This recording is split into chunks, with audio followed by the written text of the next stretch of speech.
उन्होंने साथ में ये भी बताया कि वहां पे ऑलरेडी शिफ्ट हो चुके थे इजराइल के काफी आर्मी के हेडक्वार्टर्स, वहां से काफी प्लानिंग होती थी। ये कितना सही है या नहीं ये हमें नहीं पता, पर हम ये जरूर जानते हैं कि जब इजराइल 40 से ऊपर हॉस्पिटल्स को गाजा में टारगेट कर चुका है और जब वहां पे ईरान में भी वो हॉस्पिटल्स और एम्बुलेंसेस को टारगेट कर रहा था, तब आप कहाँ थे? वहां पे जैसे वो औरतों बच्चों को चुन चुन कर मारता है, लोगों को भूख से मार रहा है, तब आप सब लोग कहाँ थे? अब तुम्हारी जाग गई अंदर की इनर आत्मा, जाग गई। अब तक कहाँ थे जब उनका प्रोपेगेंडा करते थे तुम लोग? हैं ब्लडी वॉरमॉन्गर एंड अ हाफ। कहां पे F-22 है, कहां पे F-35 है, पूरा का पूरा जो है मामला अमेरिका का रेडी है। जब पता लगेगा कि अब पानी नाक से ऊपर चला गया है, America will enter the war. Editor मुझे भी दिखा दो यार, मैं जा रहा हूँ, ऐसे हेलीकॉप्टर निकलने चाहिए, यूं यहाँ से एयरक्राफ्ट आना चाहिए, यूं मैं तो उड़ रहा हूँ भाई। ये न्यूज है या ये क्या कोई पैरोडी शो बना रखा है इन्होंने? है क्या मतलब करते हो आप लोग? हैं बोला क्या था इसने, मैं तो वही भूल गया, मैं तो ग्राफिक्स में ही कूद गया, फिर से सुनना पड़ेगा। आपने ये तो बिल्कुल बोला सही कि America will enter the war, पर साथ ही साथ उसके बाद सीज फायर भी हो गया। अब लेट अस होप कि चीजें वापस शुरू ना हो जाएं, पर ये क्लियरली बताता है कि भाई यूएस से एंटर नहीं करना चाहता था फुल फ्लेजेड वॉर। इजराइल ने भी बहुत ब्लीड किया है, बहुत नुकसान हुआ है, सब चाहते थे सीज फायर। और थोड़ा ये भी तो बताओ कि यूएसए कैसे येमेन को नहीं हरा पाया, उस पर तो हमने पूरा वीडियो बनाया है, तुम भी देख लेना, थोड़ी बुद्धि आ जाएगी, पता रहेगा कि भाई फैक्ट्स क्या हैं। थोड़े फैक्ट्स ही बता देना, प्रोपेगेंडा फैलाने के बजाय हैं। फिर सडनली आप देख रहे हैं कि विदेश में जो उनका क्राउन प्रिंस है, उनका बेटा रजा पहलवी का, वो आ रहा है और उसने कल परसों वीडियो रिलीज करा है फारसी में अपने लोगों को बोलते हुए कि इस इस्लामिस्ट रजीम को निकाल के फेंक दो, ये किसी काम की नहीं है, उठो। तो अब वहां पे विद्रोह के लिए बोला जा रहा है कि सड़क पे आ जाओ। रेजीम चेंज तो वो चाहते थे, कोई इसमें डाउट ही नहीं है, पर हुआ क्या? उसका उल्टा ही हुआ। इनफैक्ट अभी तो चांसेस हैं कि रेजीम चेंज इजराइल में या यूएसए में ही ना हो जाए। प्रोटेस्ट तो वहां पे हो रही हैं, और ये देख लो ईरान के प्रेसिडेंट जाके वहां पे पूरी जो भीड़ है उनके साथ इन्वॉल्व हो रहे हैं। ऐसा कहां देखा है आपने? और भाई एक और बात, अगर कोई देश एकदम पैलेस्टीनियन कॉज के साथ खड़ा है, फुल फ्लेजेड एक्शन लेता है पूरे दुनिया में, तो सबसे बड़ा वो देश ईरान ही है। पूरी दुनिया जानती है कि नेतन्याहू कैसा वॉर क्रिमिनल है, कैसा दानव राक्षस है, साइकोपैथ, जो भी वर्ड आप यूज करना चाहते हो उसके लिए यूज कर लो, उसके लिए कम है। अगर वो जाके बोल रहा है people of Iran rise up, regime change करो, इनको हटाओ, घंटा कोई सुनने वाला है ऐसे वॉर क्रिमिनल की? क्या बकवास करते हो।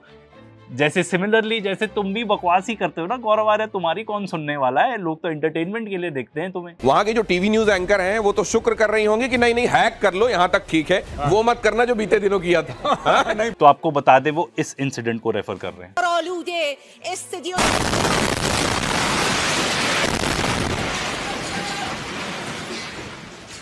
शर्म आनी चाहिए, ऐसे इंसिडेंट पे हंस रहे हो तुम। अगर यहाँ पे रिकॉर्ड कर रहे हो, एकदम से बम फूट गया, फिर पानी पानी पानी, तुम लोग को ना बिल्कुल भी शर्म नहीं है। तुम क्या इमेज दिखा रहे हो पूरी दुनिया को हमारे देश के बारे में। अर्नब भी इसका मजाक उड़ा रहा था। एकदम ना हार्टलेस क्लाउन्स हैं ये लोग, इनमें बिल्कुल भी हमदर्दी नहीं है, एक नंबर के जोकर लोग हैं ये, और डिसग्रेस हैं टू ह्यूमैनिटी, और इस कंट्री के लिए भी डिसग्रेस है, मैं बता दे रहा हूं। क्योंकि कोई भी जाके अगर नेशनल टेलीविजन पे जाके ऐसी बातें कर सकता है ना, खाली है। एंड मुझे तो बहुत अफसोस होता है बताने में कि ये जो यहाँ पे साथ में खड़े हैं इनके, ये रिटायर्ड एयर वाइस मार्शल है हमारे इंडियन एयरफोर्स के। Sir request to you, please ये सब मत करो आप। अमेरिका के लिए जासूसी करता पकड़ा गया पाकिस्तान। अमेरिका का जासूसी सिस्टम BACN, जिस विमान में BACN लगा था वो पाकिस्तान के एयर स्पेस में दिखा, ईरान की तरफ जाता हुआ दिखाई दिया ये जासूसी विमान। क्या बोलो यार इन लोगों का, क्या बोलो। इनको पाकिस्तान को तो हर कॉन्वर्सेशन में लाना ही है ना, नहीं तो लोग देखेंगे कैसे, रेलेवेंट कैसे बनाएंगे चीजों को। वैसे मैं आपको बताऊं, अगर आप K-rated ही फॉलो करते हो ना, इतने सारे हैपनिंग्स हुए हैं, आप फैक्चुअली इन सब चीजों को बता सकते हो एंड लोग एक्चुअली देखेंगे। आपको इस तरीके से मसाले डालने की जरूरत है ही नहीं, पर उसके लिए भेजा चाहिए होता है। इसका मतलब आपका एयर डिफेंस का सिस्टम उसने पूरा का पूरा ध्वस्त कर दिया है, ये चकनाचूर कर दिया है। अब इन लोगों के पास और कोई चारा नहीं है, ऊपर से मौत बरसेगी, ये बात तय है। तेरे ऊपर ना, ऊपर से लंगूर बरसेंगे, तेरे ना पूरे जुएं खा जाएंगे तेरे सर की, बाल भी हो सकता है नोच लें। ये कोई तरीका है क्या नेशनल टीवी पे बात करने का? इन लोग को देखो यार, ये लोग तो सेलिब्रेट कर रहे हैं, डेथ एंड डिस्ट्रक्शन सेलिब्रेट कर रहे हैं। भाई मैं तो सरप्राइज नहीं हूं कि पूरी दुनिया ना हमारा मजाक ही उड़ाती है। अब मतलब क्या बोले, बरसात हो ना, तुम लोग रहे हो झूठ और मिस इन्फॉर्मेशन फैला रहे हो इतना ज्यादा, इतना साया मंडरा रहा है पूरे देश में झूठ और मिस इन्फॉर्मेशन का। बस एक दो चीजें ना रट के आ जाते हो बस, और बस वही बोल देना है।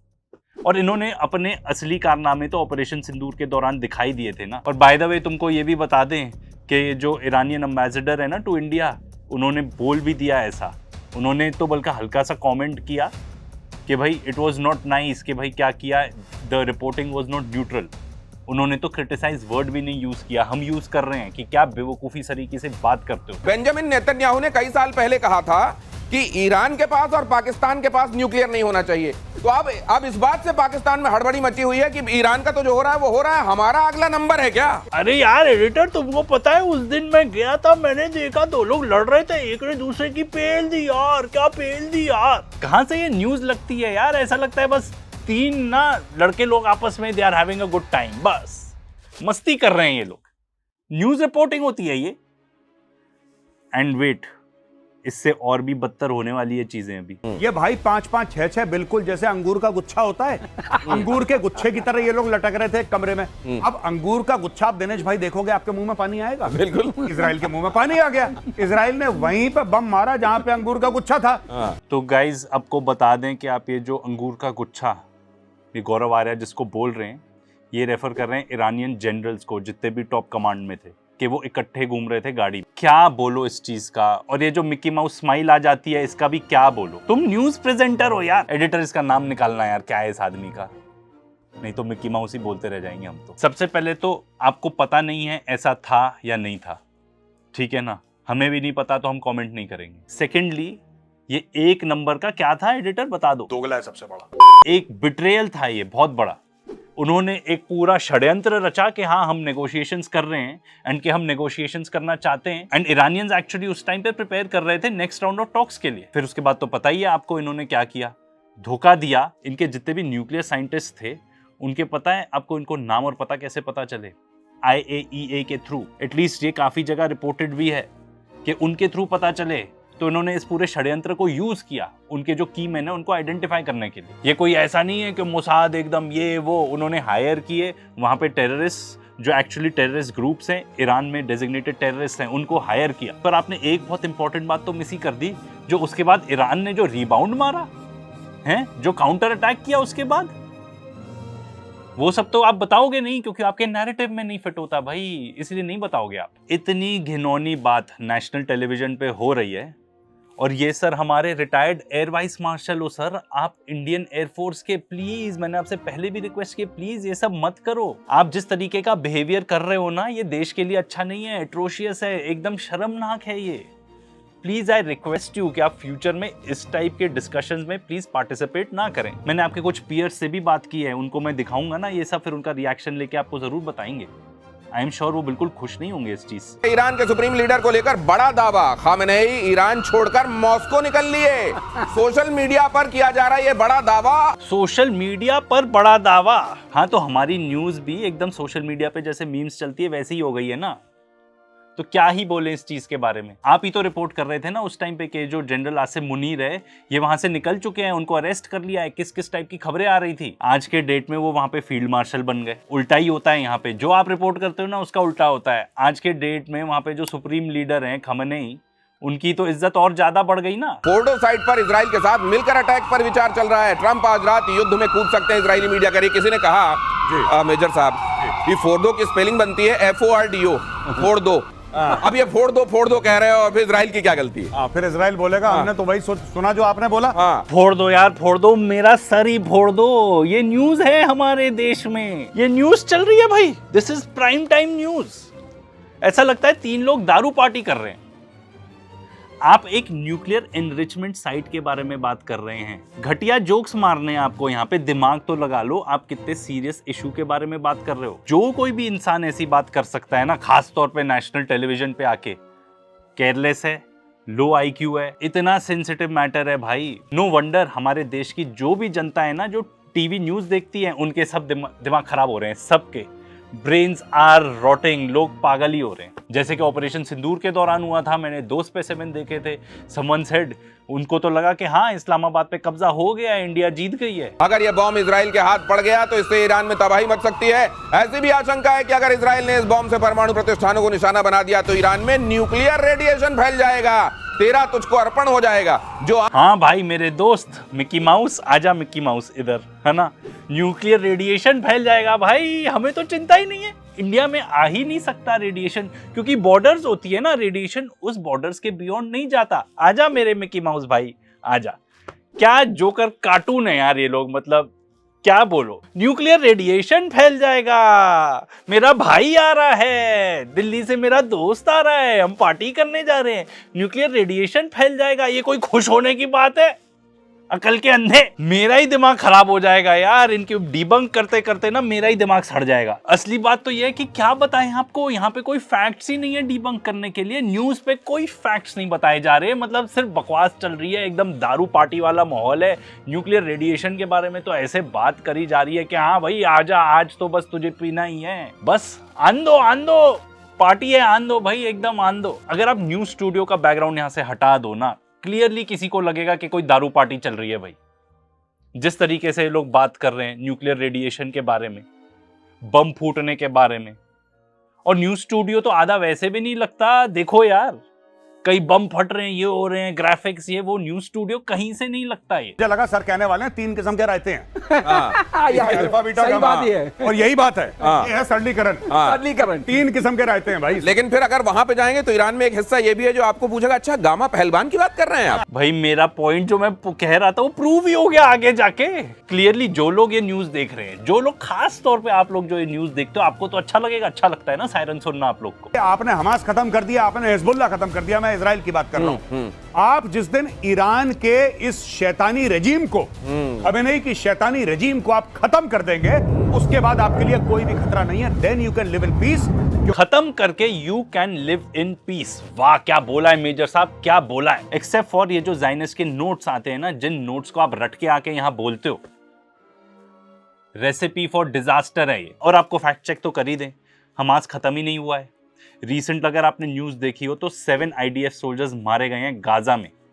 जिन लोगों को खाना तक नहीं मिल रहा, आप उनको भूख से मार रहे हो, उनके पास वेपन्स तो छोड़ ही दो, कहां से आएंगे। फिर भी ये लोग पता है क्या करते हैं, रीयूज कर लेते हैं। बहुत सारे मिसाइल्स इतने गिरा चुके हैं बम इजराइल वहां पे कि बहुत सारे एक्सप्लोड ही नहीं होते। वो यूज करके, उसको रीयूज करके इजरायली सोल्जर्स को, वेल इक्विप्ड इजरायली सोल्जर्स को आज भी मार रहे हैं। इजरायली मीडिया खुद ही बता चुका है कि हमास के उन्होंने इतने सारे रिक्रूट किए हैं फाइटर्स ऑलरेडी। आप कितने रिडिक्युलस बेवकूफ साउंड करते हो ना ये ज़ायनिस्ट के नोट्स पढ़ते हुए, I can not tell you. आप किसी को खत्म करके पीस कैसे पा सकते हो, कोई चांस ही नहीं है। War monger and half. यार एडिटर, इनको इनकी ही भाषा समझ में आएगी, सुना दो इनको। 4 थप्पड़ मुंह पे। इजराइल वहां पे मार रहा है जहां पे इनकी प्रोडक्शन फैसिलिटीज है, यानी कि जड़ पे मार रहा है। आप देखिए, ईरान कहता है हमने इस हेडक्वार्टर में मार दिया, वेरी गुड। ईरान कहता है हमने इस अस्पताल में मार दिया, एक्सीलेंट। हमने ये बिल्डिंग में मार दिया, यहाँ पे सॉफ्टवेयर हो रही। अरे जहां पे इजराइल के हथियार एक्चुअली डेवलप हो रहे हैं, जहां पे उनकी न्यूक्लियर साइट्स हैं, वहां पे कितने अटैक करे कोई ये भी तो बताया हमें। ईरान वो भी तो, और आज इन्होंने कोशिश करी थी ईरान के फॉरेन मिनिस्टर को मारने की, बेचारा बच गया। पहले तो एडिटर इसको दो यार, इसी की भाषा में दो। 4 थप्पड़ मुंह पे। मुझे आपको बताने की जरूरत नहीं है कि ये कितना रिडिक्युलस, भद्दा, नीच साउंड करता है, पर ये लोग करते ही ऐसे हैं ना। ये लोग तो नीच साउंड करते ही हैं, इनकी बात नहीं कर रहा मैं, इजरायलीज की बात कर रहा हूं। जो नेगोशिएट कर रहा होता है उसी को मार देते हैं। यही उन्होंने हमास के साथ किया, यही हिजबुल्लाह के साथ किया, और अब ईरान के साथ भी कर दिया। ये जितने भी लोगों को इन्होंने मारा था वो सरप्राइज अटैक में, जब ये वॉर चालू हुई थी, वो सब नेगोशिएटर्स थे, वो नेगोशिएशन कर रहे थे ऑन बिहाफ ऑफ ईरान। ये लोग चाहते ही नहीं है, ये तो किलिंग मशीन है, और इन जैसे भद्दे बेवकूफ लोग इनको सपोर्ट करते हैं। आपके साइंटिस्ट मार दिए, आपके लीडर्स मार दिए, आपके यहाँ एक वैक्यूम क्रिएट कर दिया। सबसे बड़ी बात, आपकी वो जो स्ट्रैटेजिक रिफ्यूलिंग पावर के जो पॉइंट्स हैं वो आपके डिस्ट्रॉय कर दिए। आपने बदले में क्या किया? आपके पास सिर्फ एक चीज थी, ईरान, कि जी हमने टेल अवीव के ऊपर 10 बम गिरा दिए, 20 बम गिरा दिए, 30 बम हुआ क्या? अरे हमने जी, आपको आके बताएगा क्या इजराइल के हमारा ये भी नुकसान हो गया, ये भी नुकसान हो गया? क्या आपको पता है, आपने क्यों नहीं रिपोर्ट किया कि वहां की रिफाइनरी जो बिगेस्ट थी, जिससे 40% ऑफ जेट फ्यूल आता था, वो खत्म। वहां के पोर्ट्स अपेरेंटली तीनों पोर्ट्स इंक्लूडिंग हाइफा पोर्ट खत्म। वहां का ये भी रिपोर्ट किया जा रहा है कि जो मेन एयरपोर्ट है वो भी फुली फंक्शनिंग नहीं है। एटलीस्ट एट दैट टाइम जब अटैक्स चल रहे थे तब काफी डैमेज हो चुका था। इजरायली मीडिया क्यों बताएगा आपको ये सब चीजें? यहां तक कि वहां पे मुसाड के हेडक्वार्टर्स, आर्मी के हेडक्वार्टर्स, वो इतना छोटा सा देश है, वहां पे मेन्यू ही इतना कम है, कहां पे अटैक कर सकते हो आप। और इसका सबसे बड़ा प्रूफ मैं बताऊं, वहां से जिस तरीके से लोग भाग रहे हैं उस देश से, आज भी भाग रहे हैं। ये देश कोलैप्स कर सकता था, इसलिए उन्होंने सीज फायर किया है। नहीं तो नेतन्याहू जैसा आदमी बिल्कुल ना सीज फायर करे, जितना वॉर चलेगा तब तक वो गद्दी में सिक्योर है, नहीं तो सारे चिट्ठे खुल जाएंगे उसके। और ये सब चीजें आपको क्यों नहीं पता कि कितना डैमेज हुआ? क्योंकि वहां पे है मीडिया ब्लैकआउट। आप बिल्कुल भी सेंस बात नहीं करते हो यार अपने शो पे। बायस्ड क्या, झूठ बोलते हो, एकदम मिस इन्फॉर्मेशन, डिसइंफॉर्मेशन फैलाते हो। कि अगर ये इसमें पहुंच चुके हैं तो सुप्रीम लीडर को सिर्फ इनको कहना है, ऑर्डर देना है कि बनाओ। तो सुप्रीम लीडर को ही खत्म करने की जो बात चल रही है, इसीलिए चल रही, लीडरशिप खत्म करेंगे तो बनने में फिर दिक्कत आएगी। सर आप एयर वाइस मार्शल रह चुके हैं, इसलिए आपको इस तरीके से नहीं बोलेंगे जैसे इन लोग को बताया, पर जो आप कह रहे हैं डजंट मेक सेंस। अगर आप उनके सुप्रीम लीडर को मार देते हो तो उनको और लगेगा कि भाई हम बचेंगे ही नहीं। अगर सुप्रीम लीडर ही सेफ नहीं है तो भाई क्या करना पड़ेगा हमको अपने आप को बचाने के लिए? एटम बॉम्ब बनाना पड़ेगा। और अगर आपको पता नहीं है तो आप रिसर्च कर लीजिए प्लीज। एक फतवा जारी किया हुआ है सुप्रीम लीडर ने ही कि भाई हम न्यूक्लियर बम नहीं बनाएंगे। और अगर आप कुछ जर्नलिस्ट, अमेरिकन जर्नलिस्ट जो जहां के रिपोर्ट कर चुके हैं ईरान में जाके, उन्होंने भी ये बताया है कि अभी तक भी उन्होंने ये इसको नकार नहीं किया है कि हाँ ये फतवा जो है इसको जारी ही रखा है, क्योंकि उनको लगता है उनको न्यूक्लियर की जरूरत नहीं है। तो आप जिस तरीके से बताना चाह रहे हो ना कि यही जाहिल हैं और यही पूरी दुनिया को तबाह करना चाहते हैं, उल्टा है सर। जो चीन ने जीने मरने की कस्में खाई थी ईरान के साथ कि भाई यारा तेरी यारी को मैंने खुदा माना, उस चाइना ने बोला कि भाई खुदा तो माना, डिस्काउंट खाएं, थोड़ा सा और पैसा दो, डिस्काउंट दो। भाई हर कोई तुम्हारी तरह नहीं सोचता कि डिस्काउंट ही दे दो, सामने वाले को लूट लो, हमको तो डिस्काउंट चाहिए। क्या ही बोलो यार इन लोग का। मुझे तो लगता है एडिटर हम ही बेवकूफ हैं यार, जो इतने एविडेंस बता के चीजें बताते हैं। क्या जरूरत है दिखाने की, लोग तो वैसे ही देख रहे हैं इन सब बेवकूफों को। कुछ भी आप बोल दोगे नेशनल टेलीविजन पे आके, कुछ एविडेंस तो दो भाई।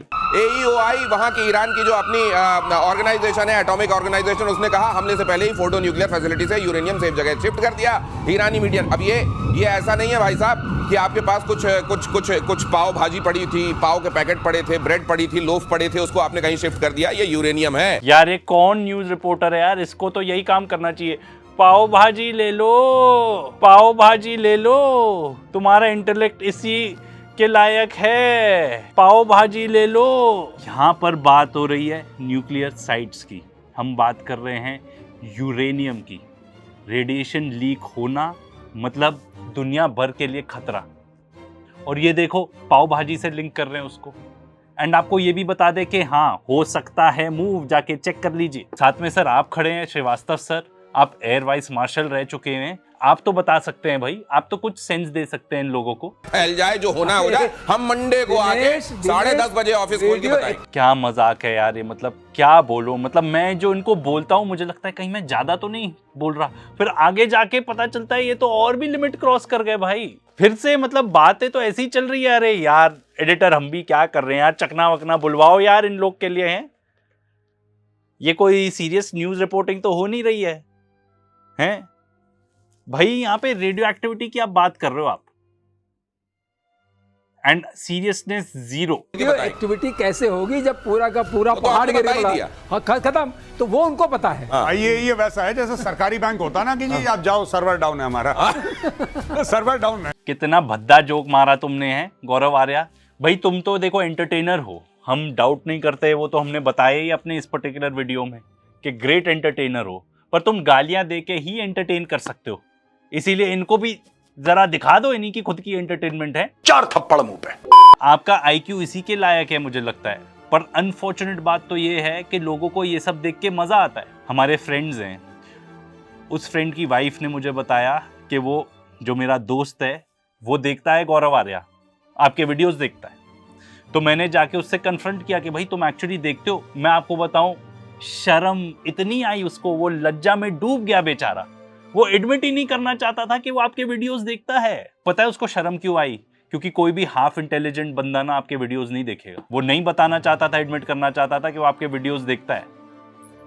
भाई मैं भी देखता हूं, मैं डीबंक करने के हिसाब से देखता हूं, उसमें मेरी थोड़ी एंटरटेनमेंट भी हो जाती है, नो डाउट। आप देख रहे हो उनको एंटरटेनमेंट के लिए 100% देखो गाइस, कुछ सीखने की तो इनसे बिल्कुल कोशिश मत करना। इनके चेहरे देखो इन सबके, क्या बेतुकी सी बात कर रहे हैं लोग नेशनल टेलीविजन पे, न्यूज अपेरेंटली रिपोर्ट कर रहे हैं। मतलब ये ऐसे लगता है ये कहीं क्लाउड्स में ही है। हाँ, जैसे कि अभी इसमें दिखा दो, इसी में दिख रहा था B2 बॉमर के ऊपर क्लाउड्स पे। भाई अरे भाई क्या कर रहे हो, $2 बिलियन का जहाज है, जरा उतर जाओ वहां से। आप रेडियो एक्टिविटी लीकेज के बारे में बात कर रहे हो, मैं थकूंगा नहीं ये बात बोल के, और आप उसको एज अ जोक ट्रीट कर रहे हो। मुझे तो बहुत दुख होता है यार जब मैं देखता हूं कि हमारी टीवी मीडिया ना इतने निचले स्तर पर गिर चुकी है, इतने निचले स्तर पे। वैसे मुझे लगता है शायद आप लोग को पता नहीं है कि इंडियन मीडिया का कितना मजाक उड़ाते हैं बाहर के लोग। इनका सबसे इंपॉर्टेंट प्रॉक्सी जो है वो हुथीज हैं, जो कि यमन के साउथ में हैं। तो हो ना हो अगले 10-12 दिन में मौसम देखते हुए सऊदी अरब इस लड़ाई में कूद जाए, हो ना हो। वाह यार क्या प्रेडिक्शन दी है गौरव आर्या, क्या मतलब मजा आ गया यार। अगर हमने आपकी एक फेल्ड प्रेडिक्शन के बारे में हम कोई वीडियो बनाने लग जाए ना, एक के बारे में पूरी डॉक्यू सीरीज बन जाएगी। एक वो ऑपरेशन सिंदूर के दौरान ही आप कह रहे थे अफगानिस्तान से छुर्रा घोपेगा, हाँ किसको, पाकिस्तान को, डूरांड लाइन क्रॉस करेगा। देख लीजिए क्या हुआ, कुछ ऐसा हुआ क्या, बिल्कुल भी नहीं। यहाँ पे पूरा का पूरा अफगानिस्तान के इलाके से पाकिस्तान के अंदर हैप्पी दिवाली होने वाली है ड्यूरेंड लाइन पे। ये आप लिख के ले लेना, ये हो जाएगा। हफ्ते 10 दिन के अंदर आपको खबर मिल जाएगी कि और अटैक हो गए, और अटैक हो गए, और अटैक हो गए, और अटैक हो गए। रशिया का बैंड बजा हुआ है बहुत बुरी तरीके से, यूक्रेन के साथ फंसा है। रशिया को 3 साल पहले ऐसा लग रहा था, और सही बात है उस समय हम सबको यही लग रहा था कि रूस आएगा, अंदर वॉक करेगा, 4 थप्पड़ मारेगा और यूक्रेन को टेक ओवर कर लेगा। ऐसा हो नहीं पाया यार। इनके जो 4 थप्पड़ है ना, ये तो एपिक ही है यार, अब क्या बोलो। पर ये जो स्टेटमेंट दे रहे हैं, ये this is wrong on so many levels. इसमें कुछ भी सच्चाई नहीं है। वैसे तो हमने इन डेप्थ कवर किया है ये मैटर, पर बहुत समराइज्ड आपको बता देते हैं। भाई रशिया इजराइल की तरह नहीं है कि जाके कार्नेज कर दे, इतने सारे लोगों को मार दे। एंड उन्होंने एक्चुअली इन्वेड भी कर लिया इतनी सारी टेरिटरी। इन्वेड करना सिंपल बात नहीं है। इजराइल को ही देख लो, वो तो एक आर्मी के खिलाफ भी नहीं लड़ रहे, एक मिलिशिया के खिलाफ लड़ रहे हैं। एंड यूक्रेन क्या है, यूक्रेन को पूरा नेटो सपोर्ट कर रहा है, फिर भी रशिया टेरिटरी गेन कर रहा है। और क्या वहां पे कुछ भी टेरिटरी इन्वेड कर पाए इजरायलीज गाजा में? बिल्कुल भी नहीं। और अब यूक्रेन तो इतना गिर चुका है कि एक्चुअली एक्ट्स ऑफ टेररिज्म कर रहा है वो रशिया के अंदर। इसके बारे में हमने पूरा वीडियो बनाया है, उसी को चेकआउट कर लेना, डिटेल्स मिल जाएंगी। मीनवाइल एडिटर दे दो यार इनको जरा 4 थप्पड़ मुंह पे। हमें यह भी लग रहा था कि ट्रंप जिस दिन अपना हाथ पीछे खींचेगा यूक्रेन विल कोलैप्स। अभी तक यूक्रेन कोलैप्स नहीं हुआ है, तो रूस किसी मूड में नहीं। ट्रंप जिस दिन हाथ पीछे खींचेगा यही होने वाला है, पर एक्चुअली ऐसा कुछ भी नहीं हुआ है। और उसका एक सिंपल रीजन है, यहां से पैसा जितना भी जाता है यूक्रेन सब वापस आता है। यहाँ पे मिलिट्री इंडस्ट्रियल कॉम्प्लेक्स में इनके जितने डिफेंस मैन्युफैक्चरर्स हैं उनको मिलता है 100%। I guess, I am sure, लोग बताते हैं एक्सपर्ट्स कि किकबैक्स मिलते हैं जो यूएस कांग्रेस में लोग हैं उनको। तो आज के डेट में यूएसए अभी भी फंड कर रहा है वो पर्टिकुलर वॉर। वैसे मुझे अच्छा नहीं लगता प्रेडिक्शन देना, ना मैं कोई यहाँ दे रहा हूँ, पर यूक्रेन के खातिर, वहाँ की लोगों के खातिर ये पर्टिकुलर आप इंटरव्यू जरूर चेकआउट करना डैनियल डेविस के वीडियो पे, जब एक यूक्रेनियन जर्नलिस्ट है, मैं एक्सप्लेन नहीं कर सकता कि वहां के लोग किस हालात से गुजर रहे हैं। वो खुद जर्नलिस्ट इतनी ज्यादा डिस्टर्ब साउंड कर रही है। यूक्रेन को अग्रीमेंट की जरूरत है, नहीं तो पूरा देश, पूरी आर्मी कोलैप्स कर सकती है। एंड जहां तक अमेरिका का सवाल है, they need to stop funding this proxy war. ये दोस्ती तो वो वाली लग रही है वो जो कहा जाता है कि शराबी यार किसके, खाए पिए खिसके। तो ये मतलब ये कि केवल वो कोई सॉलिडेरिटी इसके। शराबी यार तो यार ये लोग हैं, किसकी बात कर रहे हैं? और ये बता रहे हैं कि ईरान हैज नो फ्रेंड्स। एकदम गलत हो आप लोग, एकदम गलत। ईरान के जो फॉरेन मिनिस्टर हैं वो गए थे रशिया पुतिन से मिलने। उन्होंने डेफिनेटली कुछ प्लान वर्कआउट करा, क्योंकि उसके बाद यूएस स्ट्राइक्स होती हैं, कोऑर्डिनेटेड अटैक करते हैं, कतर के साथ कोऑर्डिनेट करके अटैक करता है ईरान, और फिर सीज फायर हो जाता है। क्योंकि सिंपल बात है, यूएस भी नहीं कंटिन्यू करना चाहता था वॉर। उन्होंने देख लिया येमेन में पैसे ही खर्च होने वाले हैं। और जहां तक चाइना का सवाल है, तो ये भी बता दो कि मिलिट्री साइज्ड जेट्स थे जो ईरान में परहैप्स लैंड किए हैं। उन्होंने अपना जो टिकर है, जो अपना रिस्पॉन्डर है, वो बंद कर दिया था। अब कितनी हेल्प हुई भाई हम ये नहीं जानते, बट क्लियरली आइसोलेटेड तो बिल्कुल भी नहीं है। तो ये सब बोलना ना आप छोड़ दो। चाइना खुद फंसा हुआ है, उसको पता है कि पाकिस्तान गद्दार है, उसके साथ दोस्ती करके सीपैक बनानी है। ईरान को उसको ज़रूरत है, ईरान को वो नहीं खंडहर बनाना चाहता, ज़रूरत है शांति की बात करेगा, क्योंकि वहाँ से उसका 80% तेल आता है। तो जहां तक सवाल है, इसमें इतने इंटरेस्ट फंसे हुए हैं कि चाइना से कोई उम्मीद नहीं है, रशिया से कोई उम्मीद नहीं है, कोई खड़ा नहीं है। देखिए सिंपल बात है, ऐसा तो है नहीं कि कोई ट्रूप्स भेज देगा किसी को भी हेल्प करने के लिए, ठीक है ना।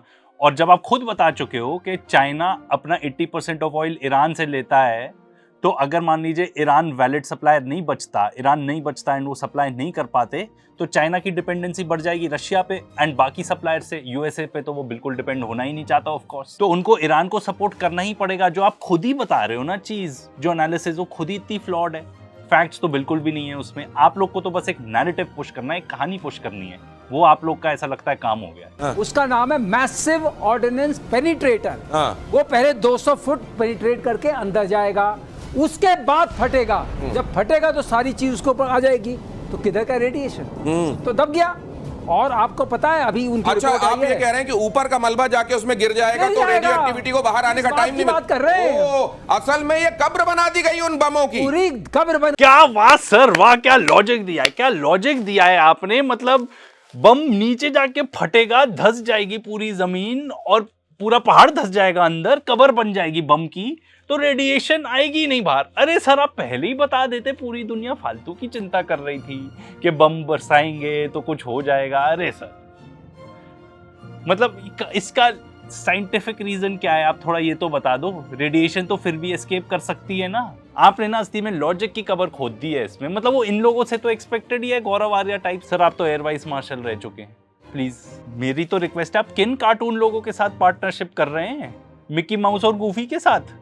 प्लीज मत कीजिए। I apologise to Mickey Mouse and Goofy for insulting them. ये हमारी 4 थप्पड़ मुंह पे। और सीरीज का सेकंड एपिसोड था। आई होप आपको अच्छा लगा हो। हमारी तो कोशिश यही है कि हम डिबंक करें उन सब लोगों को जो आपको मिस इन्फॉर्मेशन देते हैं, एग्जैक्टली सच नहीं बताते, और साथ साथ असलियत क्या है वो भी बताएं। स्पेशली इजराइल ईरान वॉर से रिलेटेड तो इतनी ज़्यादा मिस इन्फॉर्मेशन थी कि हमें लगता है कि हमारी ड्यूटी बनती है कि हम आपको बताएं कि एक्चुअली ऐसा नहीं है। ये लोग फालतू का ईरान को इतना विलेनाइज कर रहे हैं फॉर नो रीज़न। मुझे नहीं पता क्यों, हमारी इंडियन फॉरेन पॉलिसी तो ऐसा कुछ कहती ही नहीं है। जो भी ये करते हैं एक्चुअली हमारे देश के लिए उल्टा ही हो जाता है। More of this coming up.